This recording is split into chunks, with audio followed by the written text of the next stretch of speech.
નમસ્કાર દર્શક મિત્રો, લક્ષ્ય ન્યૂઝ ચેનલમાં હું મેઘા અગ્રવાલ આપનું હાર્દિક સ્વાગત કરું છું. આપ જોઈ રહ્યા છો લક્ષ્ય ન્યૂઝ અને સમાચાર પર વિગતવાર નજર કરીએ. થરાદ ખાતે આજે તાલુકા કોંગ્રેસ સમિતિ દ્વારા ભાજપ સરકારની તાનાશાહી અને ભ્રષ્ટ વહીવટના વિરુદ્ધમાં પ્રાંત અધિકારીની કચેરી બહાર લોકશાહી બચાવો ધરણા કાર્યક્રમનું આક્રમક આયોજન કરવામાં આવ્યું હતું. વાવ થરાદ પંથકના કોંગ્રેસના અગ્રણીઓ, કાર્યકરો અને મહિલા મંડળ મોટી સંખ્યામાં ઉપસ્થિત રહી સરકાર વિરુદ્ધ ગગનભેદી સૂત્રોચ્ચાર કર્યા હતા. કાર્યક્રમ દરમિયાન પ્રદર્શનકારીઓએ ભાજપ સરકાર અને ભ્રષ્ટ અધિકારીઓ તેમજ દલાલો વચ્ચે મિલીભગત હોવાના આક્ષેપો કરી તાત્કાલિક સસ્પેન્શન અને કડક કાર્યવાહી કરવાની માંગ ઉઠાવી હતી.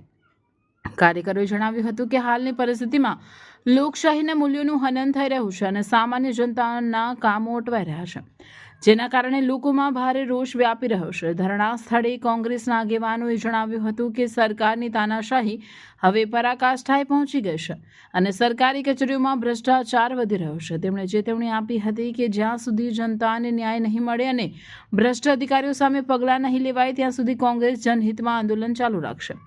આ ધરણા કાર્યક્રમમાં કોંગ્રેસ મહિલા પ્રમુખ ગીતાબેન નાઈ, જિલ્લા પંચાયત સીટના ઉમેદવાર રામજી ચૌધરી, થરાદ તાલુકા પ્રમુખ પ્રધાનજી ઠાકોર અને થરાદ શહેર પ્રમુખ રઘુભાઈ વાણિયા સહિત મોટી સંખ્યામાં કાર્યકરો હાજર રહ્યા હતા.